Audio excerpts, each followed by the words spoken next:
guys, welcome back to my YouTube channel. If you're new here, please welcome. So you guys, tadzoka panyaya sisi vedu sisi chipo the trouble koza avo vari kubuda vachitsanangura kana kuti vari kubuda vachitaura kuti mofu vakavatorera page, mofu vakavatorera monetization. She ain't getting any money from the page chipo the trouble koza. So she explained my further details achitaura nyaya yekuti vakazoaccuswa kuti vanodanana namofu. Pane mapictures akazotorwa vari vese and munhu akatora mapictures aya chipo ari kuti ndiyaya Saru. Saka Yaya Saru auyewo neside rake of the story, clearing her name kuti aiwa inini handina kutora mapictures. Ivo vari kuti vakandiona mofu nachipo, but then inini handina kutombovaona. I was busy minding my own business ndichitotora mapictures eband. Saka whoever akalikisa mapictures handisirini. Saka I want you guys to listen to Yaya Saru explaining achitaura zvakadzama pamusoro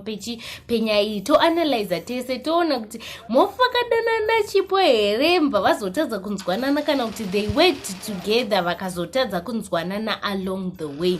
Chii chiri kumbonyatsoitika mumastreets. One of the biggest bloggers, Annabelle, abudisa message achiti ndine maV11 ndapiwa maV11 inyaya. Saka takangomirira kuti tinzwe kuti maV11 akamira sei. Achingobuda, you know guys, kuti I'll always update you. Saka ndida kuti muteerere Yaya Saru achitaura her own side of the story. Mobva makomenta mucomment section kuti zviri kumbofamba sei. Morning guys, muri sei henyu? I feel kuti again address this issue nezvekutaura nenyu zvindandozvifarira tichindonakidza anhu tichindozvetinondoda isusu zvenyaya izvi hatizvikoni hatizi kureizwa ba that way. Tinondoda kundofara tichindonakidza zvanyabhuwa zvanyanakidza asi ndozvetiri. Chizwa inyaya iyi indandomuka ndakuona papage pangu ana kutoti wakatora chipo mapikicha guys, rimwe ndimbomutsurawo mbichana. Musasondoti zvemazwa mobva matobhiliva musina evidence, hazvizi kunaka. Kazi kundodaidzire zita remunhu kundoritaura kuti uyu wakadai kuti Yaya Saru akadai, hazvizi kunaka usina evidence. Regai nditi daku nditaura ndisikapedzi nguva. Some 2 years back, 2 years and some months, achasuziya ndakadaidzwa this band rakomana anombondiridzira kwangu inini. Akati chimbouyawo umbona tichiridzira this artist, umbona zvetora tichindoitawo. Ndikati aiwa nice one, mundotionawo, just support us. Ini kwatenda kuGawazi anditori one. Kwakugara ukona anoziya kuGawazi, there is this corner so iri kunoenya kune band kazhinji kukona kwekuti kutori kure nekana kune kwakagara ani nani. Ini handina kuona wanhu musi wacho wakawanda because kuna ndiri kwakuri kukona. Anotombona munhu kuti uyu ndiye ndakazvigarira ndikasadza kangu sadza nemaguru nematumbu ndakuzvigarira. Ndakutora band ramapicture randidaidza riya ndakutora ndichida kuti ndizomboitawo learn 1 or 2 things from them. Ndiri busy kutotora mapicture. Ndakaro ndatozviendera kumba zvapera ndazviendera kumba. I'm telling you, handichazivi kuti anga iri madays mangana after this. First of all, handina kuona chipo nangoni. Pamberi paMwari handina kuona chipo nangona, I repeat. Handisi kutombaona anhu iwawa. Handina kuona pana munhu wekuziya wendakaona besides vanhu veband vanga vandidaidza. Because ndanditori kukona kwacho kwaitoya maybe 1 or 2 waindogarawo handisiti anomboona kuti hanaani kana kudini handiti. After a few days ndakutozwa kuti wakaitora mapicture kaiwo. First of all, handina nhamba yachipo, handisati ndambotaura nachipo. Ndaitofarirawo zvaaitoitawo pasocial media muri pabata. The next thing ndakutonzi wakatora mapicture mofu atombozvifarire. I'm like, mofu ndianizvi?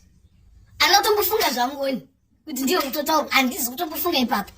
Ndianizvi wadini wakatora mapicture iwewe and handisitomboziva kuti idei ripi kuti iwe anga aripi kuGawazi musi wendandiriko here. Handina kupabata ipapo asi zvakazoringa kuti ari kuti musi vandatasa pasocial media guys kwatangozoona picture yake aina mofu handiti. Ndakusvitsa kubata ndikati why me? Ini ndazozi ndatora papi nekuti ndaizvitora mapicture eband ndichizvitora inini. Wakanotisa ini I did not notice. Handina kumboaona. Ndikati muti muchipo. I didn't do that. If I had seen you guys ndaitoya kuti let's take pictures. Ndaitofarira kutokuonawo chipo. Kutotirega asi kutoteerera hamuzwisisi anhu munenge muchitofunga kuti mukaona anhu. Excuse me, I'm not that kind of a person. Handisi munhu I was not raised that way. ndinotenda vabereki vangu havana kundireiza that way yekuti ndoswera ndiri kunangisa kuti nenge wazodini. I mind my own business. Zvendiri kuita ndizvozvo andinei neanhu zvokuzozazi dzvene zvemuri kutaura mumacomment section. Dzvenerei asikana, dzvenerei. Andinei nemunhu inini. I mind my own business. Ndoita tutu twangu kuti ndonga ndandoita tukandipa senti tukandipa dhora ndozvendindori. Handina competition nemunhu. I don't do that. Anondiziva anonyatsokundiziva anokutaura character yangu kuti yakadini handiti. So pandaidza kumuconvince kati iwe handisini, ndikatomutumira mapicture acho endandinawo nemavideos ndikati iwe chimbonangisa kuti whoever akakutora ipicture uyu nekamera yangu zviri kuenderana naye. Ndikatomutumira bvazongopedzisira kuti aiwa no problem. Ndataura dzimwe nyaya ndikati manenji aya manenji aya. Pazvatopera zvakadaro ndichitoti pane musuwa I've got her number now, she's got my number now. Apani paakatofirwa ndikati sorry ndematambudziko. That was the last time I think ndakataura naye. But now zvakutaurwa zvese unakuta nezvaRuth chichi guys inini handizvipembedzi. But mwoyo wangu ini ndichida kubatsira munhu ndinongobatsira. Nditori munhu anoda kubatsira kana ndikafamba kana muroad chaiwo I'm driving mutown ndoona kana munhu wakaremara kana munhu usina chiro uri kukumbira kana street kids kana ndinozwa kakuda kupa so ndozvenditori ndakatobvira kana ndakadaro. I was not given that heart yekuti ndoda kubira munhu. PaRuth pandaito may her soul rest in peace.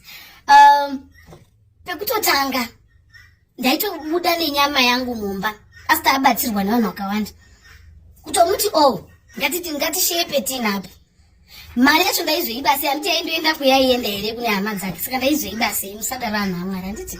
But it's okay, it's social media ndozveiri.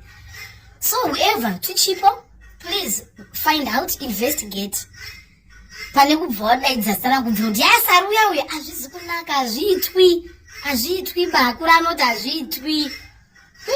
Hazvizi kunaka ba.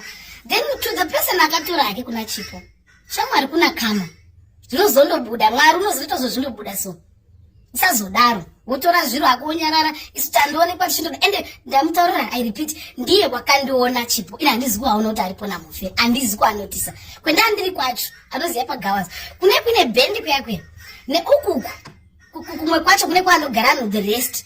Andina wandakaona handina dziso rakaite murebero wobare kubva raone kuti uyo wakagarapo endoita zviro zvangu handinangisani nenditori pafoni pangu zvita zvendiri kuita ndichindike sadza rangu zvino zvakaitika. So guys whoever fungai zvemuda kufunga henyu but uku hatitambiri kwabako anondiziva chaanondiziva kuti handiti zviro zvine zvakandodhakwa kudaro ba handiti zvakapusa kudaro ba. Thank you guys.